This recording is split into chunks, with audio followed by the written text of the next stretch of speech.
Quand les dieux qui règnent sur les nations auront été jugés et déchus du pouvoir, quand les croyants chrétiens les déplaceront pour être mis à la tête des nations, alors nous chrétiens deviendrons les membres du conseil reconstitué des fils de Dieu.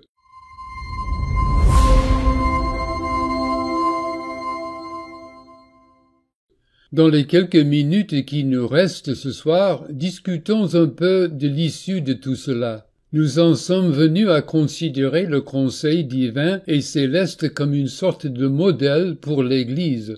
Bien que Dieu n'ait pas besoin d'un conseil pour le conseiller, il aime pourtant avoir beaucoup d'enfants, et il veut que ses enfants deviennent ses partenaires. Dieu veut des créatures disposées à entreprendre l'œuvre qu'il veut accomplir. Cela fournit le modèle que nous voyons dans le Nouveau Testament pour la façon dont Dieu considère les croyants humains.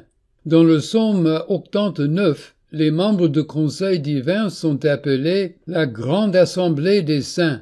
Dans la Bible hébraïque, l'expression « les saints » désigne massivement les êtres divins, alors que dans le Nouveau Testament, l'expression « les saints » ne désigne jamais les êtres divins, elle ne désigne que les croyants humains.